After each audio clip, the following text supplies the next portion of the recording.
So hello everyone. आज अपन करने वाले हैं पीवाईक्यूज एनटीपीसी के लिए। एनटीपीसी 2026 में जो एग्ज़ाम होने वाला है, एनटीपीसी एग्ज़ाम रेलवे का, और उससे उसके पीवाईक्यूज वो किसके हैं, और जीएस के। ठीक है, एनटीपीसी पीवाईक्यू सीरीज़ का लेक्चर 1 जो अभी परमार सर का चल रहा है उसको अपन आज यहाँ पे रिवाइज करेंगे। ओके, तो स्टार्ट करते हैं अपन रिवीजन। देखो, सबसे पहला क्वेश्चन यहाँ पे है कि शेरशाह ने अपने साम्राज्य को सिक्कों में विभाजित किया था। साम्राज्य को सिक्कों में विभाजित किया था जो मुगलों के तहत किस प्रकार की प्रशासनिक विभाग के समकक्ष था। किस प्रकार के प्रशासनिक विभाग के समकक्ष था, सरकार के समकक्ष। तो इसका आंसर ये है। बट इससे रिलेटेड जितना भी कंटेंट है, जिससे रिलेटेड जितना भी डेटा है, उसको अपन रिवाइज करते हैं जो सर ने करवाया हुआ है। ठीक है, तो यहाँ पे जैसे सबसे पहला है सूबा, सरकार या परगना। ये सूबा कौन था? प्रांत का सूबेदार। ठीक है, और इस परगना में शाहजहाँ का ये चकला चलता था। ठीक है, और ये भी याद रखना है कि चौसा का जो युद्ध हुआ था वो कब हुआ था? 1539 में हुआ था। 1539 में कन्नौज विलग्राम का युद्ध। ये भी कन्नौज विलग्राम का युद्ध भी याद रखना है कि 1540 में हुआ था। 1540 में हुमायूं वर्सेस शेरशाह सूरी के मतलब अपोज उसमें हुआ था। ठीक है, दोनों के बीच में हुआ था। किस किस के बीच में? हुमायूं और शेरशाह सूरी के बीच में, जिसमें विजय किसकी हुई थी? शेरशाह सूरी की विजय हुई थी। ठीक है, तो इसमें बताया कि युद्ध के हारने के बाद हुमायूं ने सफ़ीद राजवंश ईरान में शरण ली थी। मतलब ईरान चले गया था ये। शेरशाह सूरी जब ये युद्ध हार गया था, ईरान चले गया था, वहाँ शरण ले ली थी इसने। ठीक है, तो शेरशाह सूरी से रिलेटेड जितने भी फैक्ट हैं उसको अपन रिवाइज करते हैं। 1540 से लेकर 1545 तक इसने क्या किया था? मतलब शासन किया था। ठीक है, इसका जो वास्तविक नाम था वो क्या था? फरीद खान। फरीद खान नाम था। और सासाराम बिहार के जागीर हसन का क्या था? पुत्र था ये। इनके जो पिता का नाम था वो क्या नाम था? जागीरदार। सासाराम बिहार के थे वो। इनका जो पुत्र था, इसकी जो मृत्यु हुई थी वो कब हुई थी? और 1545 में, 45 ईस्वी में इसकी मृत्यु हो गई थी। जो कहाँ? कलिंजर अभियान के समय। ठीक है, कलिंजर अभियान के समय इसकी मृत्यु हो गई थी। और अफगान अफगान वंश का था ये। इसका जो मकबरा बना हुआ है ये बहुत इंपॉर्टेंट है, इसको याद रखना है। जो कि शेरशाह सूरी का मकबरा कहाँ है, ये कई बार पूछा जा चुका है। और सासाराम बिहार में बना हुआ है। कहाँ पे? सासाराम बिहार में। इसको याद रखना है। ओके, सो निर्मित इसके द्वारा जो स्थापत्य कला बनाई गई थी वो कौन से हैं? और किला एक कुन्हा, ये दिल्ली में स्टेब्लिश्ड है, मतलब बना हुआ है। तो ये इसके द्वारा बनाया गया था। रोहतास का किला भी बनाया गया था, पाकिस्तान में है। और ये साइक ए आज़म इसके द्वारा ग्रैंड ट्रक रोड और इसी ने बनवाया हुआ था। किसने? शेरशाह सूरी ने। तो ये इसके द्वारा जो निर्मित स्थापत्य कला थी उसको याद रखना है। हुँ, और हुमायूँ जो उज़्बेक वंश का था, जो 1530 से लेके 1540 तक रहा, तथा 1555 से लेके 1556 तक इसने क्या करा था? राज किया था। 1540 के बाद कौन आ गया था? शेरशाह सूरी आ गया था। ठीक है, और फिर 1556 में पुस्तकालय की सीढ़ियों से गिरने के बाद इसकी मृत्यु हो गई थी। किसकी? हुमायूँ की। तो ये अपन ने क्या करा, इससे शेरशाह सूरी और हुमायूँ से रिलेटेड जितने भी फैक्ट्स थे उसको अपन ने रिवाइज़ करा। ठीक है, चलिए नेक्स्ट क्वेश्चन देखते हैं। नेक्स्ट क्वेश्चन था यहाँ पे अ भारतीय नागरिक सेवा मतलब आईसीएस और भारतीय पुलिस को किस वर्ष भारतीय प्रशासनिक सेवा आईएएस और भारतीय पुलिस सेवा आईपीएस द्वारा प्रतिस्थापित किया गया था?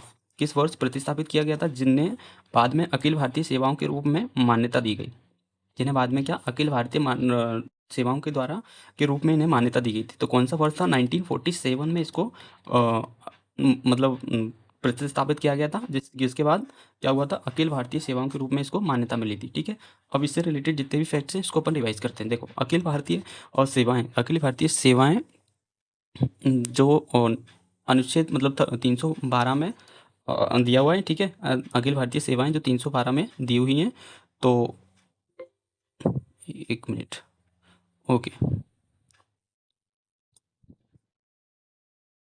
देखो, तो 3 प्रकार की सेवाएँ दी हुई हैं 312 में, कॉन्स्टिट्यूशन के 312 आर्टिकल में दी हुई हैं। तो सबसे पहली है अखिल भारतीय प्रशासनिक सेवा। इसके बारे में तो आपने सुना ही होगा, आईएएस। ठीक है, तो ये अखिल भारतीय सेवाएँ हैं। नेक्स्ट है आईपीएस, जो इसको बोलते हैं भारतीय पुलिस सेवा। और थर्ड नंबर की है भारतीय वन सेवा, जिसको आईएफएस के नाम से जानते हैं। ठीक है, अखिल भारतीय सेवाएँ जो एकात्मक विशेषताएँ हैं, सेवाओं की एकात्मक विशेषता है, और राज्यसभा और संसद को नई अखिल भारतीय सेवा गठन करने के लिए आग्रह कर सकता है।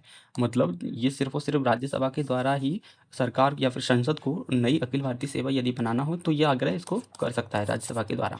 ठीक है, तो नेक्स्ट क्वेश्चन यहाँ पे दिया हुआ है कि भारत के मध्य प्रदेश के खजुराहो में स्थित कंदरिया जो महादेव मंदिर के निर्माण का श्रेय किस चंदेल शासक को दिया जाता है।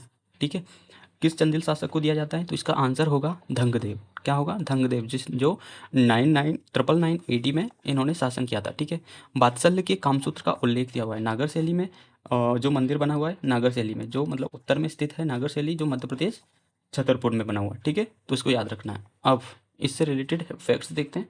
देखो यहाँ पे है महमूद गजनवी। महमूद गजनवी के बारे में देखते हैं। ये द्वितीय इस्लामिक था, जिसने जो मतलब पहला तुर्क था, जो पहला इस्लामिक कौन था, और मतलब द्वितीय इस्लामिक था जिसने भारत पर अटैक किया था, वो इस बेसिस में। ठीक है, और पहला इस्लामिक कौन था, और मोहम्मद बिन कासिम, जो अरब से आया हुआ था, जिसने भारत पर अटैक किया हुआ था। ठीक है, तो पहला आक्रमण कब किया था इसने, मोहम्मद गजनवी ने 1001 में ईस्वी में इसने पहला आक्रमण किया था। और हिंदू शासक जयपाल के विरुद्ध, कब, किसके विरुद्ध, हिंदू शासक था जयपाल, इसके विरुद्ध इसने अटैक किया था। ठीक है, तो गजनवी मतलब इसने गजनवी ने 17 बार आक्रमण किया था, कहाँ पर, भारत पर। और गजनवी ने 16वां आक्रमण था, उसका 16वां जो आक्रमण था वो सोमनाथ मंदिर पर था, जो गुजरात में है, 1025 ईस्वी पे में किया हुआ था। ठीक है, इसके समकालीन जो कन्नौज का शासक था जयपाल, ये यहाँ पे रानी होगा जयपाल, जो इसके समकालीन था। समकालीन चंदेल शासक विद्याधर गजनवी भाग निकला, मतलब गजनवी इसके बाद भाग निकला था, विद्याधर चंदेल शासक था इसका। ठीक है, और 4th नंबर का क्वेश्चन है यहाँ पे, प्रथम विश्व युद्ध के दौरान क्या है यहाँ पे, प्रथम विश्व युद्ध के दौरान भारत में शुरू किए गए होम रूल आंदोलन का उद्देश्य ब्रिटिश साम्राज्य के भीतर स्वशासन प्राप्त करना था। और इस आंदोलन को शुरू करने से कौन से दो प्रमुख नेता जुड़े थे, कौन से दो प्रमुख नेता जुड़े थे वो बताना है। तो यहाँ पे आंसर होगा एनी बेसेंट और बाल गंगाधर तिलक। एनी बेसेंट क्या है, इनका जो मुख्यालय था एनी बेसेंट का वो था मद्रास में, और इनका मुख्यालय था पूना में। ठीक है, बाल गंगाधर तिलक का। और इसकी जो अधिक शाखाएं, मतलब इसकी जो अधिक इनने जो मुख्यालय बनाया हुआ था, वो इनकी इनकी क्या थी, अधिक से अधिक शाखाएं थी, जो 200 प्लस थी। ठीक है, इनका केंद्र था मद्रास में, बॉम्बे सिटी में। ठीक है, इनकी स्थापना सबसे पहले हुई थी, सबसे पहले, और केंद्र था महाराष्ट्र में, बॉम्बे सिटी को छोड़कर। ठीक है, सो एनी बेसेंट से रिलेटेड अपन फैक्ट्स को देखते हैं। ये जो है, ये कांग्रेस की पहली महिला अध्यक्ष हैं। कौन, एनी बेसेंट कांग्रेस की सबसे पहली महिला अध्यक्ष हैं, जो 1917 लखनऊ अधिवेशन में बनी थी। ठीक है, और 1882 में थियोसोफिकल जो सोसाइटी की अध्यक्षता की थी इन्होंने, थियोसोफिकल। ठीक है, कब, 1882 में।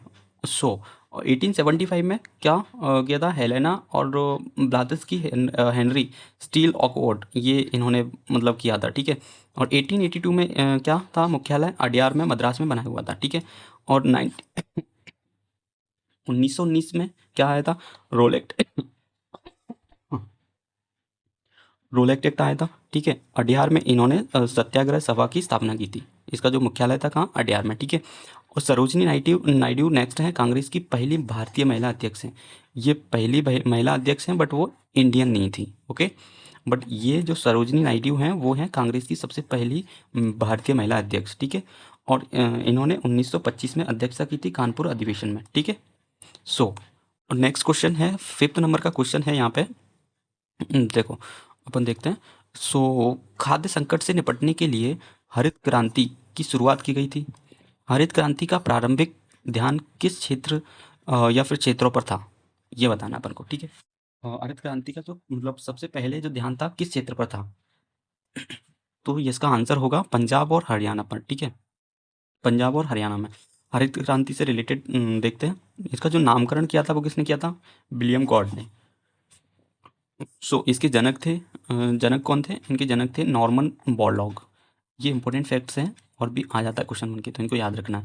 जो देश मेक्सिको और लैटिन, मतलब यहाँ पे हरित क्रांति आई हुई थी, और भारत में 2 चरण में थी, पंजाब हरियाणा में और तमिलनाडु प्लस आंध्र प्रदेश। 1960 से लेकर 1970 तक, और 1970 से लेकर 1980 तक 2 चरण में भारत में हरित क्रांति आई हुई थी। इसके लाभ क्या थे, इसके लाभ थे, खाद्यान्न उत्पादन में वृद्धि हुई थी, और गेहूँ चावल के मुख्य फसलें थी, इसमें मतलब वृद्धि हुई थी। और गेहूँ क्रांति DS अडवाल ने मतलब लेके आए थे। और PL 480 योजना बनाई थी, अमेरिका से गेहूं का आयात हुआ था। ये जो योजना थी PL 480 योजना, इसके थ्रू क्या होता था कि अमेरिका से जो गेहूं आते थे अपने लिए, ठीक है, इंडियंस लोगों के लिए, इसकी जो हानि क्या थी, हानि भूजल बहुत नीचे चले गया था, मतलब जो वाटर लेवल था वो बहुत नीचे चले जा चुका था, ठीक है। एंड नेक्स्ट पॉइंट है मिट्टी की लवणता में वृद्धि हो गई थी, ठीक है, मिट्टी की लवणता में वृद्धि हो गई थी और सीमांत किसानों और धनी समृद्ध किसानों में मध्य अंतर में वृद्धि हो गई थी। मतलब धनी वाले किसान थे वो ज़्यादा ही धनी हो गए थे और मतलब लिमिटेड थे वो ज़्यादा मतलब गरीब हो गए थे, तो इनके बीच में बहुत ज़्यादा मध्य अंतर हो चुका था। तो ये इससे रिलेटेड फैक्ट्स हैं, सबसे इंपॉर्टेंट जो फैक्ट्स हैं इसको इससे रिलेटेड यदि आपको याद रखना है तो वो है इसका नामकरण एंड इसके जनक और कौन से देश में स्टार्ट, और तो बाकी ठीक है, ये बाकी इसको याद रखना है। ओके, सो नेक्स्ट क्वेश्चन की तरफ अपन आगे बढ़ते हैं। तो नेक्स्ट क्वेश्चन है यहाँ पे चंद्रगुप्त मौर्य ने किसकी सहायता से नंदवंश को उखाड़ फेंका था? चंद्रगुप्त मौर्य ने किसकी सहायता से नंदवंश को उखाड़ फेंका था? तो इनका नाम है चाणक्य, इनको अपन विष्णुगुप्त या फिर कौटिल्य के नाम से भी जानते हैं, ठीक है। चंद्रगुप्त मौर्य ये मौर्यन कुल या फिर पुराणों में वर्णन है इनका, मौर्य वंश की संस्थापक थे ये। कौन? चंद्रगुप्त मौर्य। निम्न कुल में क्या? मुद्राक्षर विशाखदत्त के नाम से, मतलब मुद्राक्षर में निम्न कुल का बताया हुआ है इनको, ठीक है। और नंदवंश से रिलेटेड देखते हैं, पहला शासक था कौन? महापद्मानंदन। और अंतिम शासक था नंदवंश का, वो था घनानंद। अलेक्जेंडर महान का आक्रमण हुआ था वर्सेस पोरस के रिलेटेड, मतलब इसको हाँ हार्डेस्ट पीस या फिर झेलम का युद्ध भी बोलते हैं। इसमें विजयी कौन हुआ था? अलेक्जेंडर हुआ था, ठीक है। अब मगध से रिलेटेड देखते हैं फैक्ट अपन। इस मगध में सबसे पहले महाजनपद है ना, मगध सबसे बड़ी महाजनपद है मगध। इससे रिलेटेड इसमें जो वंश हुए थे, सबसे पहला वंश आया था हर्यक वंश। इसके संस्थापक कौन था? फर्स्ट था बिंबिसार, फिर आया था अजातशत्रु, फिर आया था उदयन। और इसने क्या शिशुनाग वंश और मतलब हर्यक वंश के बाद कौन था? शिशुनाग वंश, फिर नंद वंश, फिर मौर्य वंश, फिर शुंग वंश, फिर कर्ण वंश, फिर सातवाहन वंश, ठीक है। बिंदुसार क्या है? चिकित्सक था, राजा जीवक को राजा प्रद्योग के पास भेजा था इसने, बिंदुसार ने। और राजा राजा मतलब इसकी राजधानी थी पाटलिपुत्र की स्थापना की थी इसने, ठीक है। उदयन ने क्या था? राजधानी राजगिरी से पाटलिपुत्र मतलब शिफ्ट करी थी राजधानी को। ओके, सो नेक्स्ट पॉइंट है बिंदुसार से रिलेटेड, कौशल नरेश प्रसेनजीत की बहन जो कौशल देवी है से विवाह किया था इसने। किसने? बिंबिसार ने। ओके, बिंदुसार अलग है, इसको याद रखना है, बिंबिसार अलग है। ये हर्यक वंश का है बिंबिसार, बिंदुसार अलग है, ठीक है। शिशुनाग वंश जो कालाशोक सबसे पहले आया था, फिर द्वितीय बुद्धि संगति का आयोजन किया था इसने कालाशोक ने। और सेल्यूकस निकेटर राजदूत था मैग्नस थ्री इसका, चंद्रगुप्त मौर्य के दरबार में आया हुआ था, ठीक है। अलेक्जेंडर की सेनापति था ये, कौन? Seleucus Nicator. चंद्रगुप्त मौर्य ने हराकर उसकी पुत्री हेलिना से विवाह किया हुआ था इसने, मतलब चंद्रगुप्त मौर्य ने सेल्यूकस निकेटर को हरा दिया था और फिर उसकी जो बेटी थी इसका नाम था हेलिना, उससे शादी कर ली थी। और मैगस्थनीज की जो पुस्तक है ये इंपॉर्टेंट है, इसको याद रखना है। क्या पुस्तक है? इंडिका, जो मगधों को 7 वर्णों में विभाजित करती है, ठीक है। सो नेक्स्ट क्वेश्चन देखते हैं। नेक्स्ट क्वेश्चन है भारतीय राष्ट्रीय कांग्रेस के किस वर्ष अधिवेशन में पूर्ण स्वराज या फिर पूर्ण स्वतंत्रता का प्रस्ताव पारित किया गया था? कौन से अधिवेशन में? ठीक है, तो अधिवेशन था लाहौर अधिवेशन जो 1929 में हुआ था। इसकी अध्यक्षता की थी जवाहरलाल नेहरू ने। और जो 26 जनवरी 1930 को, मतलब 26 जनवरी 1930 को सबसे पहला स्वतंत्रता दिवस मनाया गया था, रावी नदी के तट पर झंडा फहराया गया था। फिर सविनय अवज्ञा आंदोलन की शुरुआत यहीं से हुई थी और फर्स्ट गोलमेज सम्मेलन का बहिष्कार किया हुआ था। तो ये पूरा डेटा इसको याद रखना है, ठीक है। और 1907 में सूरत अधिवेशन हुआ था जो गर्म दल और नरम दल में विभाजित हो गया था सूरत अधिवेशन में। इसकी अध्यक्षता किसने की थी? रास बिहारी घोष ने, ठीक है। सो और देखो यहाँ पे 1916 में क्या हुआ था? लखनऊ अधिवेशन हुआ था जो गर्म दल और नरम दल का एकीकरण हो गया था, मतलब 1916 में ये फिर से मिल गए थे, ठीक है। और इसकी अध्यक्षता की करी थी अंबिकाचरण मजूमदार ने। और कांग्रेस मुस्लिम लीग के मध्य लखनऊ पैक्ट हुआ था, मतलब कांग्रेस के बीच में और मुस्लिम लीग के बीच में क्या हुआ था? लखनऊ पैक्ट हुआ था। और 1931 में कराची अधिवेशन हुआ था और इसकी अध्यक्षता की थी सरदार पटेल ने। किसने? सरदार पटेल ने। और गांधी इरविन समझौता जो द्वितीय गोलमेज सम्मेलन की भागीदारी की थी और सीडीएम रद्द किया था। सीडीएम मतलब सविनय अवज्ञा आंदोलन को रद्द कर दिया था। किसने? गांधी जी के द्वारा। गांधी इरविन समझौता हुआ था द्वितीय गोलमेज सम्मेलन में, ठीक है। सो आप देखते हैं कराची अधिवेशन कब हुआ था। कराची अधिवेशन 2 प्रस्ताव थे, मौलिक अधिकार और राष्ट्रीय औद्योगिकरण नीति। स्वराज कब आया था? स्वराज की मांग हुई थी बनारस अधिवेशन में 1905 में। राष्ट्रीय गीत गाया गया था कब? ये इम्पोर्टेंट है, इनको याद रखना है। 1896 में कलकत्ता अधिवेशन में, ठीक है, 1896 में कलकत्ता अधिवेशन में इसको गाया किसने था? रविन्द्रनाथ टैगोर ने। ओके, 8 नंबर का क्वेश्चन है, किसने 6 अगस्त 1857 को एक टेलीग्राम भेजा था जिसमें कहा गया था कि हमारे लोग उनके सामने विरोध में खड़े लोगों की संख्या और अंतहीन लड़ाई से डरे हुए हैं। हम हर गांव वाले हर हर गांव हमारे खिलाफ है और जमींदार हमारे विरोध में उठ खड़े हुए हैं। तो ये मतलब किसने भेजा था? टेलीग्राम भेजा था। ये भेजा था लेफ्टिनेंट कर्नल टाइटलर, ठीक है, लेफ्टिनेंट कर्नल टाइटलर ने भेजा था। और वो अब से देखते हैं, लॉर्ड कॉर्नवालिस से रिलेटेड 1793 में स्थायी बंदोबस्त आया हुआ था, जिस ये एक जमींदारी मतलब टेक्निक थी। और रॉबर्ट क्लाइव बंगाल में द्वैत शासन लेके आया था और दीवानी और निजामत अधिकारों को अलग किया था, ठीक है। और 1757 में प्लासी के युद्ध में अंग्रेजों का नेतृत्व किया था इसने, रॉबर्ट क्लाइव ने। ये प्लासी का युद्ध इंपॉर्टेंट है, कई बार पूछा जा चुका है। ओके, 1765 में अहमदाबाद और इलाहाबाद की संधि हुई थी। वॉरेन हेस्टिंग जो बंगाल में द्वैत शासन की समाप्ति हुई थी 1772 को, वॉरेन हेस्टिंग के समय। सो नेक्स्ट क्वेश्चन देखते हैं अपन। नेक्स्ट क्वेश्चन है यहाँ पे, किस मौर्य शासक ने विदेशों में बौद्ध मिशनरी को भेजा था? किसने भेजा था? बौद्ध मिशनरी मतलब बौद्ध धर्म को प्रचार करने के लिए किसने भेजा था? उनका नाम है अशोक। उन्होंने अपने पुत्र महेंद्र को और पुत्री संघमित्रा को सिलोन इट मीन्स अभी का श्रीलंका में भेजा था बौद्ध धर्म के प्रचार के लिए। इसके जो रिलेटेड अभिलेख हैं 2 भाग में बटे हुए हैं, शिलालेख और स्तंभलेख। शिलालेख 14 है, स्तंभलेख 7 है। भाषाएं 3 थी, लिपि 4। भाषाएं प्राकृत भाषा, ग्रीक भाषा, अरामिक। और लिपि ब्राह्मी लिपि, खरोष्ठी लिपि, ग्रीक और अरामिक लिपि, ठीक है। खरोष्ठी लिपि सबसे ज़्यादा कहाँ पे? उत्तर पश्चिम क्षेत्र में उपयोग की गई थी और अरामिक अफगानिस्तान में। ओके, अभिलेख पढ़े किसने सबसे पहले? जेम्स प्रिस्सेप ने 1837 में। गिरनार अभिलेख है जो जूनागढ़ में है, गुजरात में। रुद्रदामन द्वारा सुदर्शन झील का पुनर्निर्माण किया गया था, इसमें लिखा हुआ है। ओके, और देवनामी प्रियदर्शी, अशोक का नाम मतलब इसमें अशोक नाम से लिखा हुआ है। जो गुज्जर, मस्की और नेटूर, इनमें भी अशोक का नाम लिखा हुआ है। ओके, सो अब अशोक की जो क्या है मतलब बृहद शिलालेख देख लेते हैं, कुछ इंपॉर्टेंट। जैसे सबसे पहले में लिखा है कि पशुवध और नहीं करना चाहिए, प्रतिबंध लगा दिया था। नेक्स्ट में है मनुष्य और पशुओं की चिकित्सा की देखभाल करना। और थर्ड में है इसमें राज्याभिषेक 12 साल के बाद उत्कीर्ण किया होता है, जिसमें ब्राह्मणों के प्रति उदारता बताई गई है। और फोर्थ में है भैरीघोष से धम्मघोष में परिवर्तित करा था इसने। और फिफ्थ में है इसने अशोक की घोषणा करता था कि प्रत्येक मानव मेरी संतान है। धम्म महामंत्रों की नियुक्ति का विवरण है इसमें। और सिक्स में है कल्याण का प्रशासन बदल दिया था, अशोक राजा प्रजा के साथ संचार करना था। सेवंथ में है धर्मों का मतलब सहिष्णुता, सम्मान, सभी धर्मों का सम्मान करना। ये इंपॉर्टेंट है, इसको याद रखना है, ठीक है। और अशोक ने बोध गया पहली धम्म यात्रा की रीति का उल्लेख दिया हुआ है। और बाकी सब देख लेना, बाकी ज़्यादा इंपॉर्टेंट है नहीं। ओके, सो नेक्स्ट क्वेश्चन देखते हैं अपन। नेक्स्ट क्वेश्चन है क्वेश्चन नंबर 10। औपनिवेशिक शासन के दौरान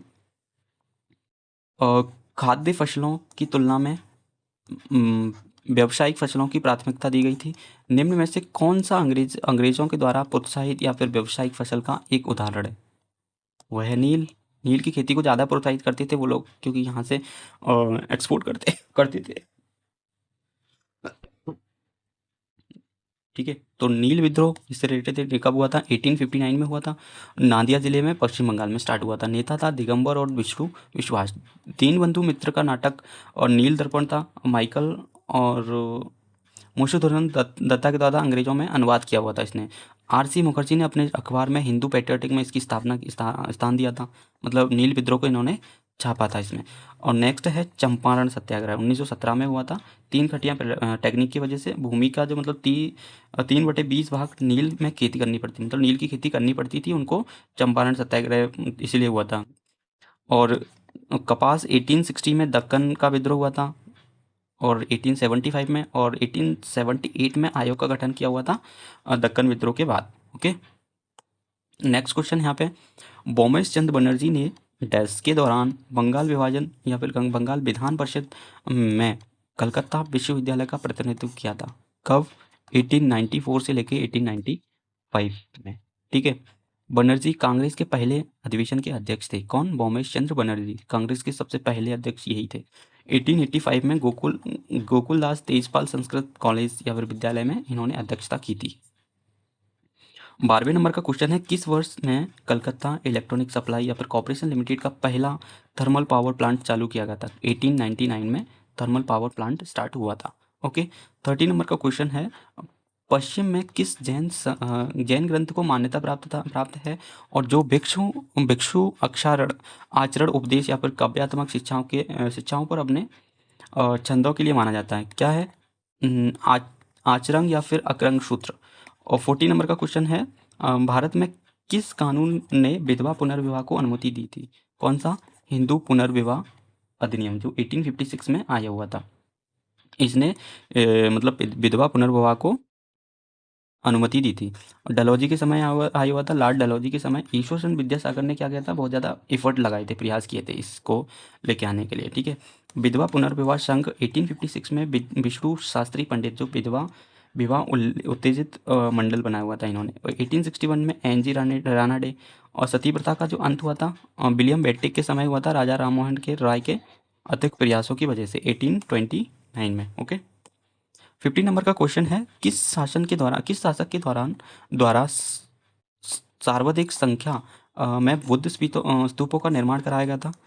कौन था? अशोक। चंद्रगुप्त मौर्य उत्तर भारत में अकाल आने के बाद जैन मुनि या फिर भद्रबाहु के साथ श्रवणबेलगोला चले गए थे और संलेखना प्रण त्याग दिया था। बिंबिसार क्या आजीविका संप्रदाय के संरक्षक थे? स्थापना की थी मक्खाली गोस्वामी ने। जैन धर्म के 24वें तीर्थंकर थे।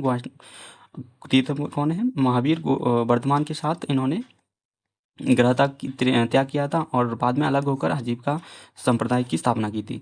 जैन धर्म के त्रिरत्न हैं सम्यक ज्ञान, सम्यक आचरण, सम्यक दर्शन। बुद्धा, धम्मा और संघा। ठीक है, ये त्रिरत्न है। सो क्वेश्चन नंबर 16 है, शाहजहां के शासनकाल के दौरान 8000 मनसबदारों में से कितने उच्च पदस्थ मनसबदार थे जिन्हें साम्राज्य की कुल अनुमानित राजस्व की 16.5% अपने सैनिकों के वेतन के रूप में प्राप्त होता था? कितना? 445 मनसबदार। मनसब क्या? जाट या जट सवार। और मनसबदारी प्रणाली कब आई थी? 1571 में अकबर के द्वारा 10 से लेकर 7000 तक राजा मनसब के द्वारा, मानसिंह के द्वारा। ओके। अब ये बुद्ध से रिलेटेड जो बुद्ध मतलब स्तूप से रिलेटेड अपन कुछ देख लेते हैं। ये जो ऊपर रखा रहता है उसको अपन हरिमा का बोलते हैं। ये छत्र कहलाता है। ये यात्री होती है। और ये किसे बोलते हैं? अंड। ये पूरा अंड। ये पवित्र सामग्री यहाँ पे रखी हुई रहती है और इसको बोलते हैं, ये जो रेलिंग है इसको मेधी, और बाहर वाली जो भी रेलिंग है उसको वेदिका, और जो गेट लगे हुए हैं इसको तोरण द्वार, और ये जो पद है इसको प्रतीक्षा पद। ठीक है। क्वेश्चन नंबर 17 है, शुरुआती वर्षों में सीमित स्वशासन प्राप्त करने के लिए कांग्रेस नेताओं का दृष्टिकोण क्या था? क्या था? कांग्रेस के नेताओं का दृष्टिकोण क्या था? कांग्रेस का जो नेता था, एक मिनट, यहाँ से आंसर गायब है तो देखते हैं। कांग्रेस 1885 में एओ ह्यूम के द्वारा मतलब बनाई गई थी। इंडियन एसोसिएशन का 1876 में सुरेंद्रनाथ बनर्जी, आनंद मोहन मतलब ये इसके मतलब सदस्य थे। पहले अध्यक्ष अधिवेशन में शामिल थे लोग 72। अधिवेशन सबसे पहला हुआ था 1885 में WC बनर्जी के द्वारा अध्यक्षता की गई थी। दूसरा हुआ था 1886 में दादा भाई नौरोजी के द्वारा अध्यक्षता की गई थी। तीसरा हुआ था 1887 में बदरुद्दीन तैयब जी के द्वारा अध्यक्षता की गई थी, जो मुंबई में हुआ था। दूसरा हुआ था कलकत्ता में। पहला हुआ था मुंबई में। 72 लोग थे। 1434 सेकंड में थे और पहले मुस्लिम अध्यक्ष थे ये बदरुद्दीन तैयब जी। और चौथा हुआ था 1888 में जॉर्ज यूल के द्वारा अध्यक्षता की गई थी, जो इलाहाबाद में हुआ था। पहले ब्रिटिश अध्यक्ष थे कांग्रेस के। ओके। सुरक्षा वॉल्व सिद्धांत आया था लाला लाजपत राय के द्वारा, और तड़ित चालक सिद्धांत गोपाल कृष्ण गोखले के द्वारा, और संयंत्र सिद्धांत आरपी दत्त के द्वारा। कांग्रेस की एक राजद्रोह का कारखाना है डफरिन, तत्कालीन वायसराय। पूना सार्वजनिक सभा 1870 में एमजी रानाडी के द्वारा। इंडियन लीग शिविर कुमार घोष के द्वारा लेके आए गए थे। ठीक है, ये पूरा डेटा है, अधिवेशन को याद कर लेना है, इंपॉर्टेंट है। ओके। सो नेक्स्ट क्वेश्चन है 80 नंबर का, वो है जैन धर्म में श्वेतांबर सिद्धांत में कितने आगम शामिल हैं? कितने हैं? 45। 12 12 अंग हैं द्वितीय जैन जैन संगति के। जैन धर्म दो पार्ट में डिवाइड था, श्वेतांबर और दिगंबर। स्थूल भद्र में था भद्रभाव, और श्वेत वस्त्र पहनते थे ये नग्न नग्न रहते थे, ठीक है। 19 कहा है, बंगाल सरकार ने किस वर्ष कलकत्ता इलेक्ट्रिक लेफ्टिंग एक्ट यह पारित किया गया था? 1895 में।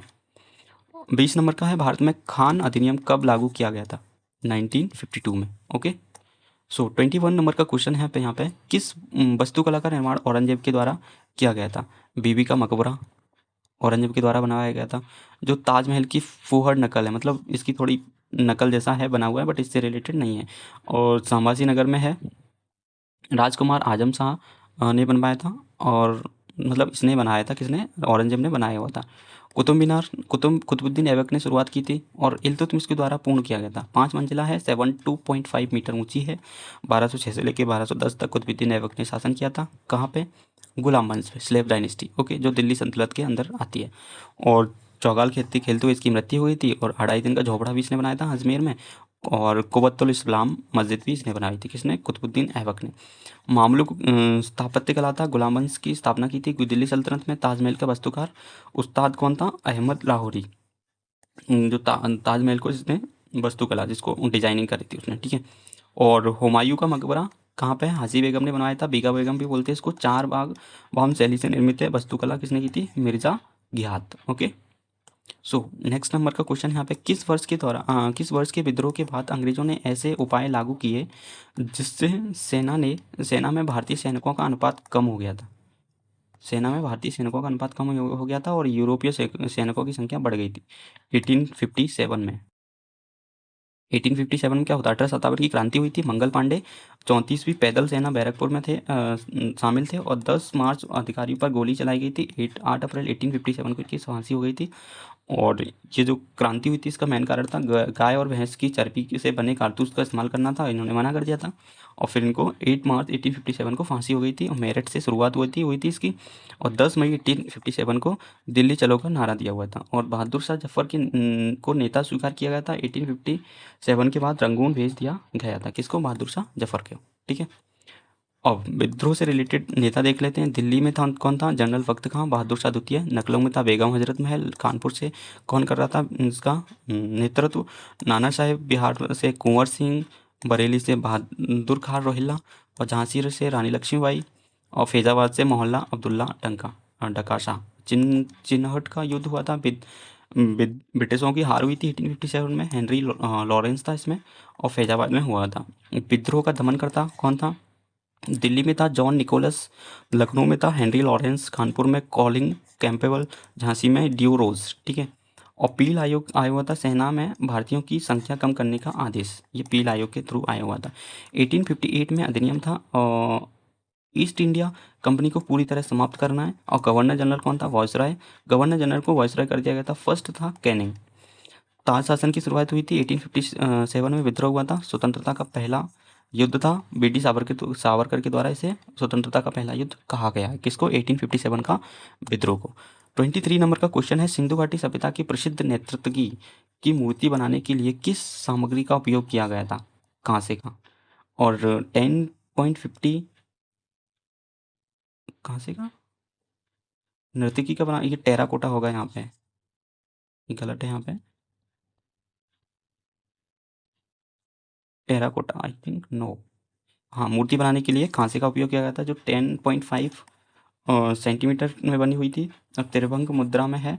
और पुजारी दाढ़ी वाला व्यक्ति था, और 17.5 सेंटीमीटर में स्टीरियोटाइट से निर्मित है। और ये स्टीरियोटाइट से निर्मित ये पुजारी वाली मूर्ति है, वो है। और देवी की पृथ्वी पृथ्वी की मूर्ति ये टेराकोटा से बनी हुई है, ये नहीं है, सॉरी, ठीक है। और 24 का नंबर का क्वेश्चन है, हड़प्पा नगर योजना की एक अनोखी विशेषता क्या थी? शहरी नगरीकरण, ग्रिड पैटर्न की सड़कें, ये भी एक अनोखी विशेषता थी। और नेक्स्ट क्वेश्चन है, सॉरी, यहाँ पे जो नगर नियोजन था, गढ़ में रिलेटेड निचला नगर था वो, और ऊंचाई पर स्थित था, ये गढ़ था, इसको बोलते थे, ठीक है। और फैक्ट है यहाँ पे, चनहुतड़ो जो पाकिस्तान में गढ़ में नहीं था, पाकिस्तान में नहीं था, और जबकि धौलावीरा गुजरात में विशाल विशाल जलाशय यहीं से मिलता है। 3 भागों में विभाजित है। हड़प्पा सिंधु घाटी सभ्यता में खोजा गया पहला स्थान था। खोजकर्ता कौन था? डी आर साहनी, 1921 में खोजा था। रावी नदी के तट पर मोहनजोदड़ो 1922 में। राखलदास बनर्जी के द्वारा। और सिंधु घाटी सभ्यता का नामकरण किसने किया था? जॉन मार्शल ने किया था। भारतीय पुरातत्व सर्वेक्षण के निदेशक थे। और भारतीय पुरातत्व के जनक अलेक्जेंडर कनिंघम। ठीक है। और 25 नंबर का है, विशाल स्नानागार कहाँ स्थित है? मोहनजोदड़ो में। कहाँ पे? मोहनजोदड़ो में स्थित है, इसको याद रखना है। ओके। जो है 12 मीटर लेंथ, ब्रेथ एंड ये हाइट है 2.4 मीटर हाइट है। विशाल अन्नागार भी मोहनजोदड़ो में मिलता है। 26 नंबर का है, प्रार्थना समाज की स्थापना किसने की थी? आत्माराम पांडुरंग ने 1867 में की थी प्रार्थना समाज की स्थापना। और दादूराव पांडुरंग ने परमहंस मंडली की 1849 में स्थापना की थी। और गोपाल हरि देशमुख ने लोकहितवादी की स्थापना की थी। ओके। 27 नंबर का क्वेश्चन है यहाँ पे, सिंह सभा आंदोलन किस समुदाय से संबंधित है? सिंह सभा आंदोलन किस समुदाय से संबंधित है? सिख समुदाय से संबंधित है। 1873 में अमृतसर में हुआ था ये आंदोलन। ठीक है। गुरु द्वारा सुधार आंदोलन भ्रष्टाचारी महंतों का विरुद्ध 1921 में हुआ था। और 28 नंबर का है, कौन सा सुधारक ब्रिटिश भारत के संबंधित नहीं था? आर्यभट्ट, जो ब्रिटिश भारत में संबंधित नहीं था। और बाल गंगाधर तिलक 1890 में गणपति और शिवाजी महोत्सव 1916 में होम रूल लीग आया हुआ था। और भारतीय अशांति के जनक कहा जाता है इनको, बाल गंगाधर तिलक को, और जिसको बैलेंटाइन चेरोल के नाम से जाना जाता है। और जो समाचार पत्र थे इनसे रिलेटेड कौन? मराठा, जो अंग्रेजी में था, केसरी और मराठी में था ये। स्वामी विवेकानंद से रिलेटेड फैक्ट देखते हैं। 1 मई 1897 को इनका जन्म हुआ था। रामकृष्ण मिशन की स्थापना बनाया था इन्होंने, सॉरी, और हाँ, रामकृष्ण मिशन बनाया था ये 1 जनवरी 1957। उनका जन्म हुआ था 1863 को 12 जनवरी को। ठीक है। और राष्ट्रीय युवा दिवस के रूप में मनाते हैं 12 जनवरी को। उनकी मृत्यु हुई थी 1902 में। और 1893 में शिकागो सम्मेलन हुआ था और रॉक मेमोरियल तमिलनाडु में हुआ था। ठीक है। पुस्तकें थी राजयोग, कर्मयोग। 12 अगस्त को अंतर्राष्ट्रीय युवा दिवस के मनाते हैं। ठीक है। राजा राममोहन रॉय 1814 में आत्मीय सभा की स्थापना की थी। 1828 में ब्रह्म समाज की स्थापना की थी। बंग भाषा प्रकाशित मतलब सभा, मिरुताल अखबार, गिफ्ट टू मोनोथिस्ट और जीसस उपदेश संवाद कैमोती, ये अखबारों के नाम हैं। ठीक है। 1817 में डेविड हैरियर की मदद से कलकत्ता में हिंदू कॉलेज की स्थापना की थी इन्होंने, राजा राममोहन रॉय ने। 1839 में तत्पोदनी सभा रविन्द्रनाथ टैगोर ने बनाई थी। ठीक है। 29 का क्वेश्चन है यहाँ पे, महाराष्ट्र भारत में अजंता की गुफाओं के स्थान पर गुफा संरचना की कुल संख्या कितनी है, जिसमें वह गुफा भी शामिल है जो कभी पूरी नहीं हुई थी? थर्ड, मतलब 30। कितनी गुफाओं की संख्या कितनी है? 30। अजंता की गुफाएं, बौद्ध गुफाएं हैं जो 29 है टोटल। एरोला की गुफाएं 34 हैं। गुफाएं में 16 गुफाएं हैं। कैलाश मंदिर, एकसल, सैलकट मंदिर, शिव मंदिर है यहाँ पे, हिंदू, जैन और बुद्ध से रिलेटेड है। और 30 नंबर का क्वेश्चन है यहाँ पे, पजासी राजा आधुनिक समय डैश राज्य के एक स्वतंत्र सेनानी थे? कौन? केरल के राज्य के एक स्वतंत्र सेनानी थे। कौन? पजासी राजा। और इनको बोलते हैं पीसी राजा भी बोलते हैं और कोटियोट राजा के नाम से भी जानते हैं। ठीक है। तो 30 क्वेश्चन हुए यहाँ पे। सो ये एनटीपीसी सीरीज़ का सबसे पहला लेक्चर अपन ने कंप्लीट किया जो परमार सर की सीरीज़ चल रही है उसका अपन ने रिवीजन किया। So thank you. और मिलते हैं नेक्स्ट वीडियो में नेक्स्ट लेक्चर के साथ में। ओके। यदि वीडियो अच्छा लगा तो वीडियो को लाइक एंड कमेंट करके ज़रूर बताइएगा कि आपको कैसा लगा ये रिवीजन, एंड वीडियो को शेयर कीजिएगा ताकि और भी लोगों का रिवीजन हो सके। So thank you. मिलते हैं नेक्स्ट वीडियो में नेक्स्ट लेक्चर के साथ में।